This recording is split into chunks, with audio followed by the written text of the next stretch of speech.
Hidup bersama dalam ikatan suci sebuah pernikahan adalah dambaan setiap insan. Tak mudah menciptakan namun sebenarnya tak sulit untuk diwujudkan. Cinta itulah kunci sebuah keharmonisan. Namun tak tepat memposisikannya akan terjadi banyak ketimpangan. Butuh sedikit evaluasi tentang cinta. Cinta itu memberi bukan hanya ingin diberi. Cinta itu membahagiakan bukan hanya ingin dibahagiakan. Cinta itu bagaimana tiap pasangan memberi perhatian bukan ingin terus diperhatikan. Bila tak segera menyadari keharmonisan akan sulit untuk diwujudkan. Menikmati indahnya cinta bukan hanya ketika hadirnya banyak karunia dan nikmat. Namun dengan cinta, kala perhara makin mendahsyat, cintalah yang akan menghalau segala kesulitan yang menerpa. Kala tertawa karena bahagia saling mempesonakan, dan kala menangis berjumpa cobaan, adanya saling menguatkan. Iya, cinta itu proses. Butuh untuk dirawat, dijaga, dipupuk, dan disiangi dari tanaman liar yang akan mengganggu. Bangun keluarga dengan keimanan dan sandarkan segala masalah kepada Sang Pencipta. Agar tak mudah rapuh maupun goyah kala badai datang ingin memporak-poranda. Niatkan juga kalau membangun cinta bukan hanya sekedar untuk bersama di dunia, tetapi juga jauh yang lebih utama adalah meraih kebahagiaan di akhirat kelak. Saling mengerti, memotivasi, menyemangati, mengisi agar cinta semakin bersemi dalam naungan ilahi. Rohma Yulika.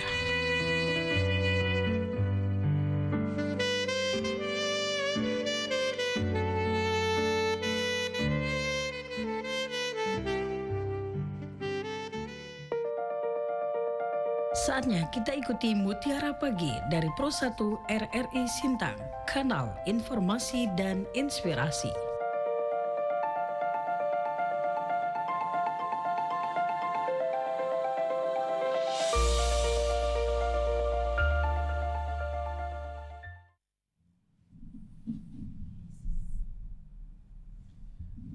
A'udzubillahiminasyaitonirrajim. Bismillahirrahmanirrahim. Assalamualaikum warahmatullahi wabarakatuh. Alhamdulillahi rabbil alamin, wal aqibatu lil muttaqin, fala udwana illa 'alal zalimin. Wassalatu wassalamu ala asrafil anbiya'i wal mursalin, nabiyina Muhammadin arsalahu Allahu rahmatan lil alamin, wa ala alihi wa azwajihi at-tahirati ummahatil mu'minin, wa ala alihi at-tayyibin wa ashabihi al-ghurril mayamin, wa man tabi'ahum bi ihsanin ila yaumiddin, amma ba'd.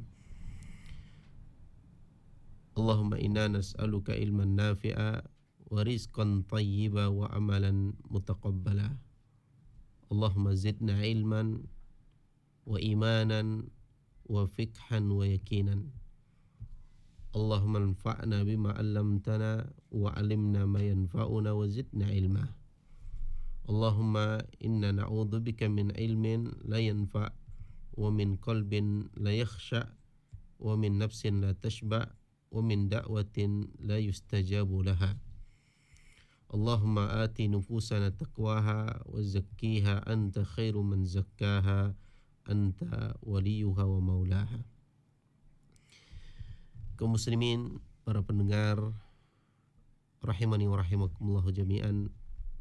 Alhamdulillah, kita bersyukur kepada Allah Subhanahu wa taala dengan limpahan rahmat, karunia, hidayah dan inayah dari Allah tabaraka wa taala. Pada kesempatan subuh ataupun pagi yang mulia ini, Allah Subhanahu wa taala masih memberikan kepada kita kesempatan, kekuatan dan kemampuan untuk bisa beraktivitas dan terbangun di waktu pagi. Ini sebuah nikmat yang sangat besar yang Allah Subhanahu wa taala berikan kepada kita. Para pendengar yang semoga senantiasa dirahmati oleh Allah Subhanahu wa taala. Pada kesempatan yang mulia ini, saya ingin mengajak kaum muslimin semuanya untuk merenungi sebuah perkara yang sangat penting demi memupuk keimanan, demi menguatkan kecintaan kita kepada Allah dan Rasul-Nya. Yang mana pembahasan ini adalah pembahasan yang sangat urgen, yang apabila setiap muslim telah memahaminya dengan baik, maka tentu mereka akan betul-betul bisa mengamalkan ajaran yang mulia ini dengan cara yang benar. Kaum muslimin yang dimuliakan Allah Subhanahu wa taala.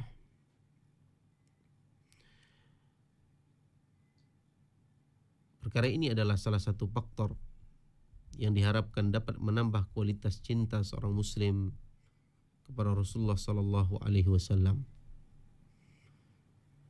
yaitu dengan kita mengetahui kebaikan, mengetahui cinta dan kasih sayang Nabi sallallahu alaihi wasallam kepada umat ini. Ada pepatah mengatakan, tak kenal maka tak sayang. Maka kaum muslimin, ketika kita ingin betul-betul mengatakan kita cinta kepada Rasul sallallahu alaihi wasallam, kemudian kita ingin meraih cinta beliau sallallahu alaihi wasallam, yang cinta Nabi sallallahu alaihi wasallam bermuarakan pada cinta Allah tabaraka wa taala, maka tentunya kita harus mengenal dan mengetahui bagaimana potret gambaran kasih sayang Nabi sallallahu alaihi wasallam kepada kita. Bagaimana pengorbanan beliau, apa saja yang telah beliau lakukan untuk memperjuangkan kebaikan bagi umat ini. Maka tentunya kita sangat perlu untuk mengetahui perkara ini. Pada kesempatan yang mulia ini insya-Allah kita akan bersama-sama belajar mentelaah bagaimana potret dari kasih sayang Nabi sallallahu alaihi wasallam. Yang pertama, Nabi sallallahu alaihi wasallam selalu menginginkan keselamatan dan kebaikan bagi umat ini. Nabi sallallahu alaihi wasallam senantiasa menginginkan keselamatan dan kebaikan bagi umat ini. Meskipun pada saat itu mereka menentang dakwah Rasul sallallahu alaihi wasallam. Bahkan mereka menyakiti serta memusuhi Nabi sallallahu alaihi wasallam. Adapun di waktu yang lain Nabi sallallahu alaihi wasallam tak pernah sama sekali mendoakan atau bahkan menginginkan keburukan atas mereka. Meskipun malaikat telah datang untuk menawarkan bantuan, seakan-akan malaikat tersebut sudah tidak sabar dengan penderitaan Nabi sallallahu alaihi wasallam akibat permusuhan kaum tersebut. Akan tetapi Nabi sallallahu alaihi wasallam tetap saja berusaha untuk memberikan yang terbaik bagi umat ini. Dan itulah sifat baginda Nabi sallallahu alaihi wasallam yang Allah sebutkan dalam surah At-Taubah ayat 128. Allah tabaraka wa taala menjelaskan, laqad ja'akum rasulun min anfusikum azizun 'alaihi ma anittum harisun 'alaikum bil mu'minina raufur rahim. Sungguh telah datang kepadamu seorang rasul dari kaummu sendiri, terasa berat olehnya penderitaan yang kalian alami, yang ia sangat menginginkan keimanan dan keselamatan bagi kalian. Harisun alaikum bil mu'minina raufur rahim. Dan beliau sallallahu alaihi wasallam sangat berbelas kasihan, lagi penyayang terhadap orang-orang yang beriman. Ini Allah Subhanahu wa taala sebutkan sebagai bentuk penjelasan tentang sifat Nabi sallallahu alaihi wasallam, yang mana beliau sangat berat apabila mengetahui ada penderitaan yang dialami oleh umat ini. Beliau sangat menginginkan kebaikan berupa keimanan dan keselamatan bagi umat ini. Beliau memiliki sifat yang sangat penyayang dan berbelas kasihan kepada orang-orang yang beriman. Lihatlah bagaimana contoh potret dari kasih sayang Nabi sallallahu alaihi wasallam dalam perkara ini. Pernah suatu saat baginda Nabi sallallahu alaihi wasallam pergi ke kota Taif tatkala beliau berdakwah di kota Mekah. Kemudian penduduk Mekah menolak dakwah beliau. penduduk Mekah tidak menerima dakwah beliau, maka Nabi SAW berangkat ke kota Taif dengan harapan penduduk Taif akan menerima dakwah beliau. Yang mana jarak kota Taif dengan kota Mekah jaraknya kurang lebih 80 km. Jarak yang tidak dekat kaum muslimin. Akan tetapi Nabi SAW beliau berjalan dari kota Taif ataupun dari kota Mekah menuju kota Taif untuk mendakwahkan Islam, mendakwahkan keimanan kepada mereka. Di mana pada saat tersebut pula, di tahun-tahun tersebut dikenal dengan Amul Huzn, di mana paman tercinta Nabi SAW Abu Talib dan istri beliau tercinta Khadijah meninggal dunia. Di tahun-tahun yang sangat menyedihkan, beliau diusir oleh kaumnya. Beliau ditolak dakwahnya. Maka akhirnya beliau bertolak ke kota Taif. Kemudian tatkala beliau sampai kota Taif, mendakwahkan keimanan, mengajak mereka menuju surga Allah, mengeluarkan mereka dari kegelapan menuju cahaya Allah Tabaraka wa Ta'ala. Akan tetapi penduduk Taif mengusir beliau. Dan mereka menyakiti beliau sallallahu alaihi wasallam, melempari beliau dengan bebatuan, mengumpulkan anak-anak kecil, para budak dan para wanita untuk melempari Nabi sallallahu alaihi wasallam sampai kedua kaki beliau berdarah. Maka pada kesempatan yang menyedihkan tersebut, datanglah malaikat penjaga gunung, yang mana malaikat ini menyapa Nabi SAW. Malaikat ini mengatakan, "Ya Muhammad, Inna Allaha qad sami'a qawla qaumik laka, wa ana malakul jibal, wa qad ba'athani rabbuka ilaika lita'murani bi amrik fama syi'ta." Malaikat tersebut mengatakan, "Wahai Muhammad, sesungguhnya Allah telah mendengar apa yang diucapkan oleh kaummu kepada dirimu. Sedangkan aku adalah malaikat penjaga gunung. Allah Subhanahu wa Ta'ala mengutusku kepadamu agar aku mematuhi perintahmu. Maka silahkan engkau perintahkan apapun untukku, maka aku akan taati." Kemudian malaikat penjaga gunung ini mengatakan, "In syi'ta an uttabiqa alaihimul akhbasyain." Kalau engkau mau, aku akan cabut dua gunung tersebut, kemudian aku akan timpakan kepada penduduk Taif.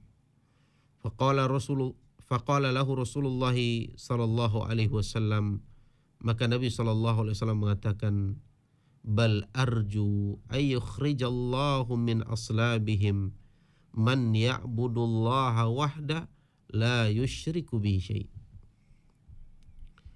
Lihatlah bagaimana jawaban makhluk yang sangat mencintai umat ini.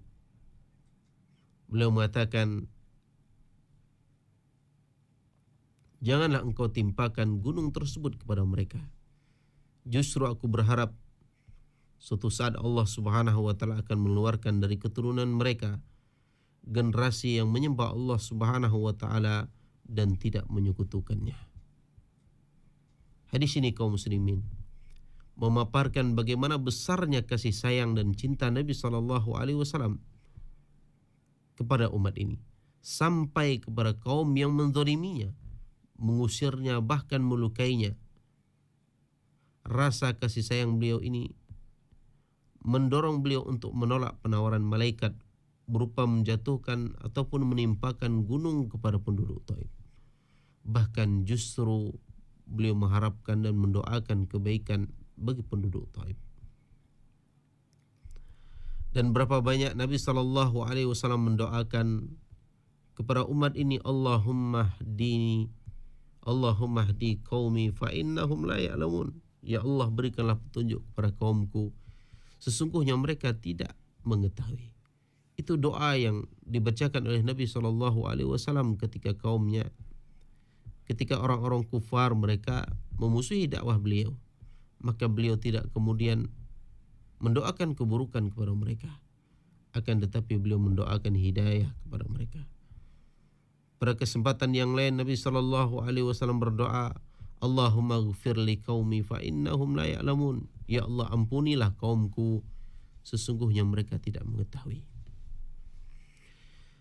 Kemudian potret yang kedua, di antara potret kasih sayang baginda Nabi SAW kepada umat ini, yang kedua, beliau tidak ingin umat ini berada dalam kesusahan dan kesulitan.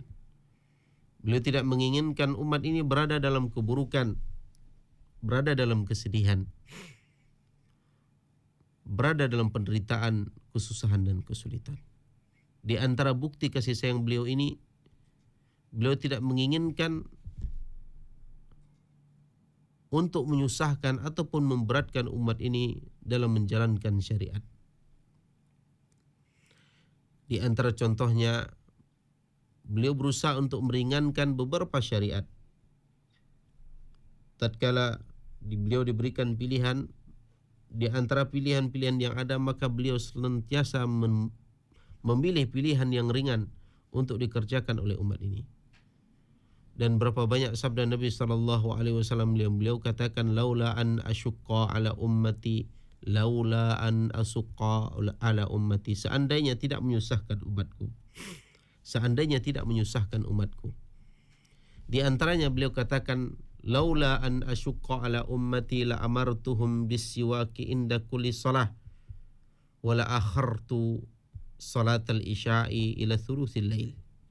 Seandainya tidak menyusahkan umatku, maka pasti aku akan mewajibkan mereka untuk bersiwak setiap hendak melaksanakan solat. Dan pasti aku akan akhirkan pelaksanaan solat isya sampai sepertiga malam. Lihatlah, kalaulah seandainya beliau SAW tidak memiliki sifat rahmah, kasih sayang kepada umat ini, tentunya beliau akan memerintahkan untuk dikerjakannya solat isya sampai di sepertiga malam. Bisa kita bayangkan kaum muslimin, kalaulah solat isya tersebut disyariatkan jam 2 ataupun jam 3 akhir malam, maka tentunya itu adalah sesuatu yang sangat sulit. Diperintahkan di awal malam saja, banyak di antara kaum muslimin yang tidak mampu melaksanakannya. Apalah lagi apabila diperintahkan, diwajibkan dikerjakan di sepertiga malam. Maka Nabi SAW tak menginginkan untuk memberatkan dan menyusahkan umat ini. Maka beliau tidak kemudian memerintahkan untuk dikerjakan di waktu tersebut. Di kesempatan yang lain, dalam pensyariatan kewajiban ibadah haji, Nabi SAW mengatakan, ayyuhan nas, qad faradallahu alaikumul hajja fahajju. Wahai seluruh manusia, Allah Subhanahu wa taala telah mewajibkan kepada kalian ibadah haji, maka laksanakanlah ibadah haji tersebut. Faqala rajulun, kemudian ada seorang laki-laki yang bertanya, akullu amin ya Rasulullah, apakah haji tersebut diperintahkan setiap tahun ya Rasulullah? Fasakata hatta qalaha salasan. Kemudian Nabi SAW diam dan tidak menjawab pertanyaan laki-laki tersebut sampai laki-laki ini mengatakan perkataan tersebut ataupun pertanyaan tersebut sampai 3 kali. Maka Nabi SAW mengatakan, lau qultu na'am la wajabat wa lam istata'tum. Kalaulah seandainya aku katakan ya, setiap tahun wajib bagi kalian untuk menunaikan ibadah haji, maka sungguh perkara tersebut akan diwajibkan atas kalian dan kalian tak akan mampu untuk melakukannya. Lihatlah bagaimana sifat belas kasihan Nabi SAW kepada umat ini. Beliau tidak kemudian mengatakan ya dalam ibadah tersebut. Kalau seandainya ibadah haji diwajibkan bagi setiap muslim, diperintahkan setiap setahun sekali, maka tentu perkara tersebut adalah perkara yang berat bagi kita. Di antara bentuk kasih sayang beliau, yang mana beliau tidak menginginkan untuk memberatkan syariat ini kepada umat ini, beliau bolak-balik datang kepada Allah Subhanahu wa taala ketika Isra dan Mi'raj, memohonkan kepada Allah Subhanahu wa taala supaya diringankan jumlah rakaat di dalam salat. Kita mengetahui bahwasanya tatkala Nabi SAW melakukan Isra dan Mi'raj, maka di antara ibadah yang diwajibkan diperintahkan oleh Allah Subhanahu wa taala adalah ibadah salat 5 waktu. Yang mana salat 5 waktu tersebut pertama kalinya diperintahkan, diwajibkan oleh Allah Subhanahu wa taala sebanyak 50 kali salat dalam satu hari dan satu malam. Maka berdasarkan saran dari Nabi Musa alaihissalam, ketika Nabi Musa bertanya kepada Nabi SAW, apa yang diwajibkan Rabbmu terhadap umatmu, maka Nabi SAW menjawab, salat 50 kali dalam satu hari dan satu malam. Maka Nabi Musa alaihissalam mengatakan, kembalilah kepada Rabbmu dan mintalah keringanan, karena sesungguhnya umatmu tidak akan mampu melakukan hal tersebut. Sesungguhnya, kata Nabi Musa alaihissalam, aku telah menguji Bani Israel dan aku telah mengetahui bagaimana kenyataan mereka. Maka kemudian Nabi SAW bolak-balik memohon kepada Allah Subhanahu wa taala supaya diringankan ibadah salat tersebut. Akhirnya Allah perintahkan salat 5 waktu tersebut hanya 5 kali dalam satu hari dan satu malam.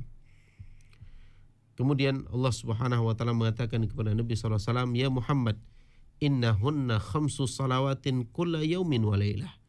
Wahai Muhammad, sesungguhnya kewajiban salat itu 5 kali dalam sehari semalam. Likulli salatin ashrun fadhalika khamsuna salatan. Maka setiap salat yang dikerjakan akan dinilai seperti 10 salat. Maka 5 salat dalam satu hari dan satu malam sama dengan 50 kali salat. Maka inilah bentuk kasih sayang Nabi SAW. Beliau tidak menginginkan memberatkan umat ini dalam melaksanakan syariat. Kemudian di antara bentuk kasih sayang Nabi SAW, potret cinta dan kasih sayang beliau kepada umat ini adalah beliau akan memberikan syafaat bagi umat ini. Beliau akan memberikan syafaat kepada umat ini. Nabi SAW mengatakan dalam sebuah hadis yang diriwayatkan Imam Muslim,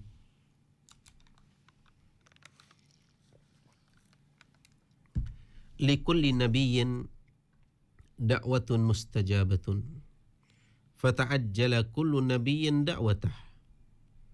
Kata Nabi SAW, setiap nabi memiliki doa yang mustajab.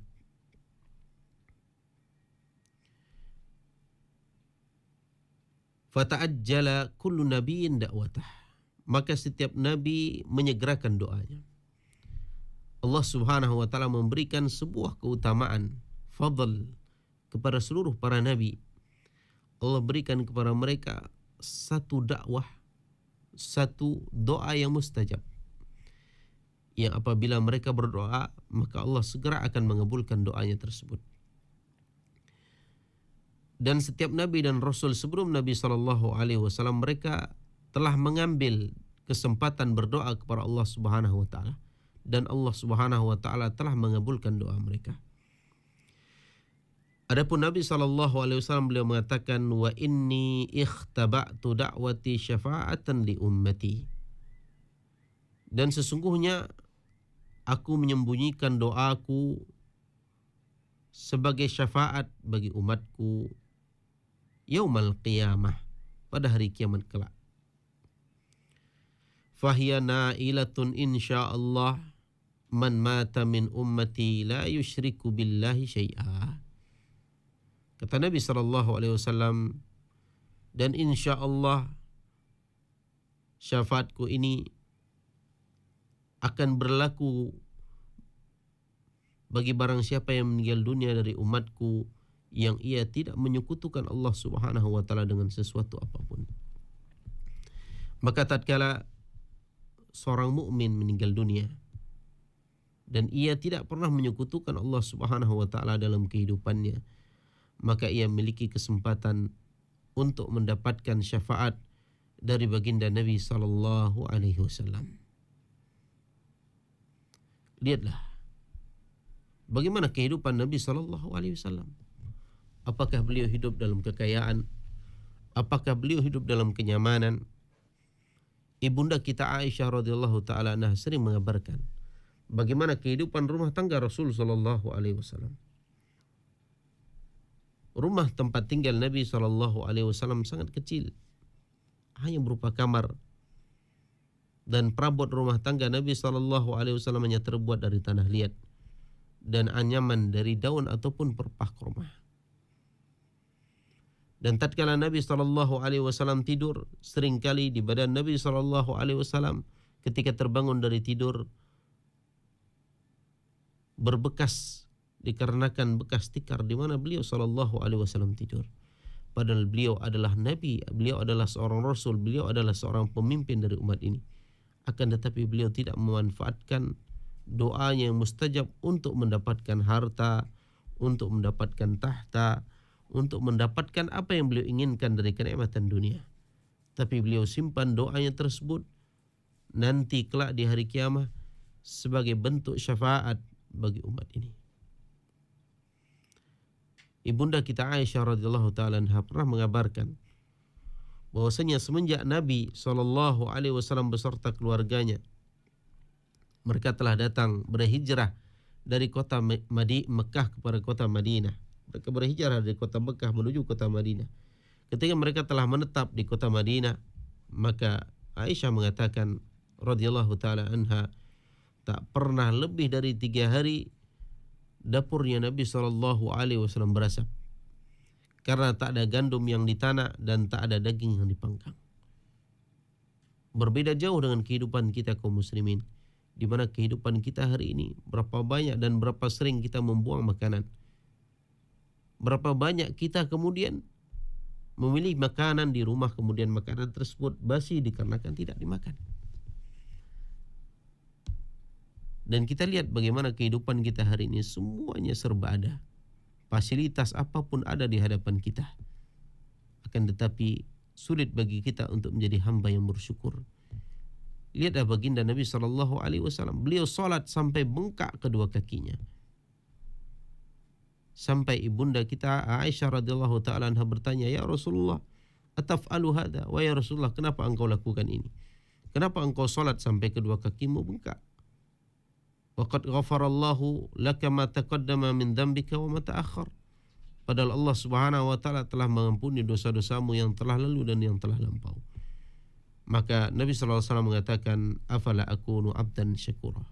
Wahai Aisyah, apakah aku tidak boleh menjadi hamba yang bersyukur? Allahu Akbar. Kemudian kaum muslimin, di antara potret yang keempat, di antara potret kasih sayang Nabi sallallahu alaihi wasallam kepada umat ini, beliau senantiasa mendoakan kebaikan dan ampunan untuk seluruh umatnya di setiap salat beliau. Nabi SAW senantiasa mendoakan ampunan untuk umat ini di setiap salat beliau. Suatu hari Aisyah radhiyallahu taala anha melihat Nabi SAW masuk ke dalam rumahnya dalam keadaan wajah Nabi SAW ceria. Kondisi Nabi SAW nampak sedang dalam keadaan bergembira. Maka pada saat itu Aisyah memintakan kepada Nabi SAW untuk mendoakan beliau. Ya Rasulullah, berdoalah untukku. Maka Nabi SAW mengatakan, Allahumma ghfir li Aisyah ma taqaddama min dambiha wa ma ta'akhkhar, ma asarrat wa ma a'lanat. Ya Allah, ampunilah Aisyah dosa-dosanya yang telah lalu dan dosa-dosanya yang akan datang. Ampunilah dosa-dosanya yang tersembunyi ataupun dosa-dosa yang ia lakukan secara sembunyi-sembunyi dan dosa-dosa yang ia lakukan secara terang-terangan. Maka Aisyah radhiyallahu taala anha tertawa bergembira hingga kepalanya tertunduk ke pangkuannya, dikarenakan beliau sangat senang dengan doa yang dibacakan oleh Nabi SAW. Maka Nabi SAW bertanya, ayasurruki du'ai, wahai Aisyah, apakah doaku membuat engkau gembira, membuat dirimu senang? Maka Aisyah mengatakan, tentu ya Rasulullah, tentu aku sangat senang dengan doamu. Maka lihat kaum muslimin, apa yang dikatakan oleh Nabi SAW. Beliau mengatakan, wallahi innaha la du'ai li ummati fi kulli salah. Demi Allah, sesungguhnya itu adalah doaku untuk umatku di dalam setiap salatku. Allahu Akbar. Nabi SAW senantiasa mendoakan kita, walaupun kita dengan beliau jarak waktunya sangat jauh, tapi doa beliau insya Allah sampai kepada kita, karena doa beliau umum bagi umatnya yang telah meninggal dunia ataupun yang ada hadir di saat itu, dan umat beliau yang akan datang pada kesempatan yang mendatang. Bisa kita bayangkan bagaimana cinta beliau kepada kita. Lain halnya kebalikannya dengan kita kaum muslimin. Berapa sering kita mendengar nama baginda Nabi SAW disebutkan, sedangkan kita diperintahkan untuk membaca salawat kepada beliau tatkala kita mendengar nama beliau disebutkan. Akan tetapi sangat berat lisan kita terkadang untuk mengucapkan sekedar salawat kepada beliau sallallahu alaihi wasallam. Kemudian di antara potret kasih sayang baginda Nabi sallallahu alaihi wasallam kepada umat ini, beliau merasa sangat iba. Beliau merasa sangat iba, kasihan, bahkan beliau sampai menangis untuk umat ini. Beliau merasa sangat kasihan, iba ketika beliau mengetahui keadaan umat ini, bahkan sampai beliau menangis. Sebutkan dalam sebuah hadis diriwayatkan oleh Imam Muslim dari sahabat Abdullah bin Amr ibn al-As, anna Nabi sallallahu alaihi wasallam tala qaul Allah azza wa jalla fi Ibrahim. Bahwasanya Nabi sallallahu alaihi wasallam membaca firman Allah Subhanahu wa taala surah Ibrahim, yaitu firman Allah, Rabbi innahunna adlalna kathiran minan nas. Wahai Rabbku, sesungguhnya mereka telah banyak menyesatkan manusia dari jalan kebenaran. Sesungguhnya berhala-berhala tersebut telah banyak menyesatkan manusia dari jalan kebenaran. Faman tabi'ani fa innahu minni. Barang siapa yang mengikutiku, sesungguhnya mereka adalah golonganku. Wa man asani fa innaka ghafurur rahim. Dan barang siapa yang bermaksiat kepadaku, sesungguhnya engkau adalah zat yang maha pengampun lagi maha pengasih. Wa qala Isa alaihissalam, dan Nabi Isa alaihissalam mengatakan, in tu'adzibuhum fa innahum ibaduk. Nabi Isa mengatakan, wahai Rabbku, apabila engkau mengadab mereka, sesungguhnya mereka adalah hambamu. Wa in taghfir lahum fa innaka antal azizul hakim. Dan seandainya engkau ya Rabb, kata Nabi Isa alaihissalam, mengampuni mereka, maka sesungguhnya engkau adalah zat yang maha perkasa lagi maha bijaksana. Farafa'a yadayhi. Kemudian Nabi SAW ketika telah membaca dua ayat ini dari surah Ibrahim dan surah Al-Ma'idah, maka beliau mengangkat kedua tangannya. Beliau mengatakan, Allahumma ummati ummati. Ya Rabb, umatku umatku. Wa baka. Kemudian Nabi menangis dengan tangisan yang sejadi-jadinya. Faqala Allahu azza wa jalla. Kemudian Allah mengatakan kepada Jibril, ya Jibril, idhab ila Muhammad. Wa rabbuka a'lam fasalhu ma yubkik. Wahai Jibril, pergilah engkau kepada Muhammad, dan Rabbmu maha mengetahui. Bertanyalah kepadanya apa yang membuat dirinya menangis. Fa'atahu Jibrilu alaihi salam. Maka malaikat Jibril pun mendatangi beliau sallallahu alaihi wasallam. Fasa'alahu fa'akhbarahu Rasulullah sallallahu alaihi wasallam bima qala wa huwa a'lam. Kemudian Nabi sallallahu alaihi wasallam menjawab pertanyaan malaikat Jibril dan mengabarkan apa yang membuat beliau menangis. Beliau menangis tentang bagaimana umat beliau. Beliau sangat mengkhawatirkan dan iba dengan apa yang akan terjadi terhadap umat beliau. Maka Allah kembali mengatakan kepada Jibril, "Ya Jibril, idhab ila Muhammad." Pergilah engkau menuju Muhammad. Kemudian katakan kepadanya, "Inna sanurdika fi ummatika wala nasu'uk." Wahai Muhammad, sesungguhnya kami ridho terhadap kaummu dan kami pun tidak akan mendolimi mereka sedikit pun. Lihatlah kaum muslimin, bagaimana Nabi SAW sampai menangis, mengenang, memperhatikan dan mengingat bagaimana keadaan umat ini. Sedangkan kita hari ini banyak yang mengatakan dirinya cinta kepada Nabi SAW dan cintanya hanya sebatas di bibirnya saja. Ia tak menunjukkan bagaimana cinta yang sesungguhnya dengan mengikuti Nabi SAW, meneladani Nabi SAW dalam ibadah beliau, meneladani beliau SAW dalam akhlak beliau, meneladani beliau SAW dalam adab kehidupan beliau. Kita mengatakan cinta kepada Nabi SAW, akan tetapi bagaimana sikap kita terhadap anak dan istri kita? Lihatlah Nabi SAW. Beliau sangat-sangat berkasih sayang terhadap anak-anak dan istri-istri beliau, terhadap cucu-cucu beliau. Dan berapa sering beliau sedang berbaring, kemudian cucunya Al-Hasan dan Al-Husain datang, kemudian mengencingi perut kakeknya, sehingga air kencing tersebut mengalir di dada beliau yang mulia SAW. Kemudian tatkala ada sahabat yang melihat, maka mereka hendak menahan dan mengambil cucunya tersebut, maka beliau SAW mengatakan, biarkan cucuku menyelesaikan hajatnya. Kemudian setelah itu beliau meminta diambilkan air untuk membersihkan badannya dan menyiramkan bekas kencing cucunya. Pernah suatu saat seorang sahabat datang kepada Nabi SAW. Sahabat ini mengatakan, ketika melihat Nabi SAW mencium cucunya, mencium Al-Hasan ataupun Al-Husain. Kemudian sahabat ini mengatakan, "Ya Rasulullah, inni asyratu walad." Ya Rasulullah, saya punya 10 orang anak. Ma qabiltu minhum ahad. Aku tak pernah mencium seorang pun di antara mereka.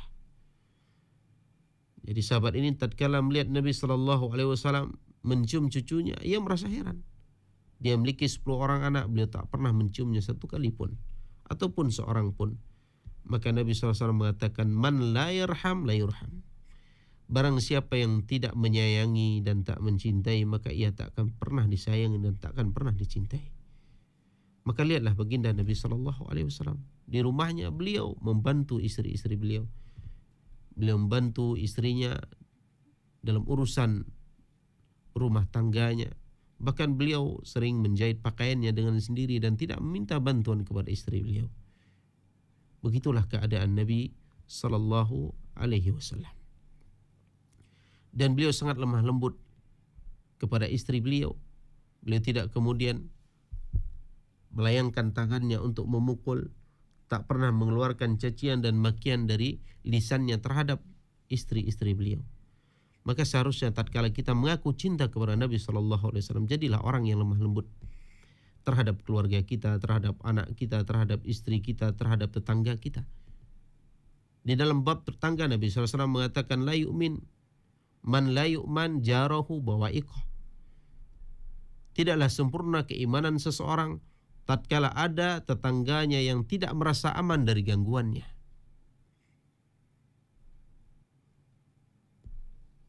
Di kesempatan yang lain Nabi SAW mengatakan, "Man kana yu'minu billahi wal yawmil akhir falyukrim jarahu." Barang siapa yang beriman kepada Allah dan hari akhir, maka hendaklah ia memuliakan tetangganya. Misalkan, lihatlah ajaran yang diajarkan oleh Nabi SAW. Kemudian yang terakhir, kaum muslimin, yang akan kita sebutkan di antara bentuk potret kasih sayang Nabi SAW yang keenam, Nabi SAW berangan-angan untuk bisa melihat umat yang datang setelah beliau.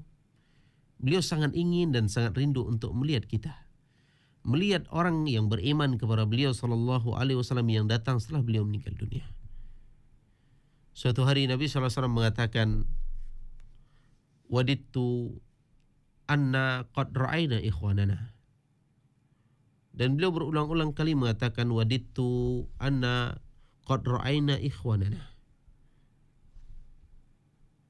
Beliau mengatakan, aku berangan-angan, aku berkeinginan untuk melihat saudara-saudara kami. Maka para sahabat bertanya, qalu awalasna ikhwanaka ya Rasulullah? Wahai Rasulullah, bukankah kami yang hadir sekarang di hadapanmu adalah saudara-saudaramu? Maka Nabi SAW mengatakan, antum ashabi. Antum adalah sahabat-sahabatku. Kalian adalah sahabat-sahabatku. Wa ikhwanuna alladhi lam ya'tu ba'du. Adapun saudara-saudara kita adalah orang-orang yang akan datang setelah kita. Orang-orang yang akan datang beriman kepada Nabi SAW walaupun mereka tak pernah melihat Nabi SAW. Beliau sangat menginginkan untuk berjumpa dengan umat ini. Umat yang beriman kepada beliau setelah beliau meninggal dunia. Bagaimana kecintaan dan kerinduan kita kepada beliau. Ataupun kerinduan dan kecintaan beliau kepada umat ini. Maka pertanyaannya kaum muslimin, seberapa dalam, seberapa besar cinta dan rindu kita untuk berjumpa dengan baginda Nabi SAW. Dan hal itu adalah hal yang mustahil. Mustahil kita akan berjumpa, duduk dekat bersama dengan Nabi SAW di surga Allah Tabaraka wa Ta'ala, kalau hari ini kita tidak berusaha untuk mengikuti jalan beliau, mengikuti jejak beliau dalam akidah kita, dalam ibadah kita, di dalam akhlak kita. Allah mengatakan, qul in kuntum tuhibbunallah fattabi'uni yuhibbukumullah wa yaghfir lakum dunubakum. Allah mengatakan, katakanlah kepada seluruh manusia, wahai Muhammad, apabila kalian mengatakan kalian cinta kepada Allah Subhanahu wa Ta'ala, maka ikutilah Nabi sallallahu alaihi wasallam, maka Allah Subhanahu wa Ta'ala akan mencintai kalian dan Allah Tabaraka wa Ta'ala akan mengampuni dosa-dosa kalian. Mudah-mudahan yang sedikit ini bermanfaat untuk saya pribadi dan juga bagi kaum muslimin, para pendengar dimanapun Anda berada. Dan mudah-mudahan Allah Subhanahu wa Ta'ala senantiasa memberikan taufik, kemudahan bagi kita untuk bisa berjumpa bersama, bersua, duduk berdekatan dengan baginda Nabi sallallahu alaihi wasallam kelak di surga Allah Tabaraka wa Ta'ala. Amin amin ya rabbal alamin. Kita tutup dengan doa kafaratul majlis. Subhanallah bihamdik asyhadu an la ilaha illa anta astaghfiruka wa atubu ilaik. Assalamualaikum warahmatullahi wabarakatuh. Terima kasih Anda telah mengikuti Mutiara Pagi.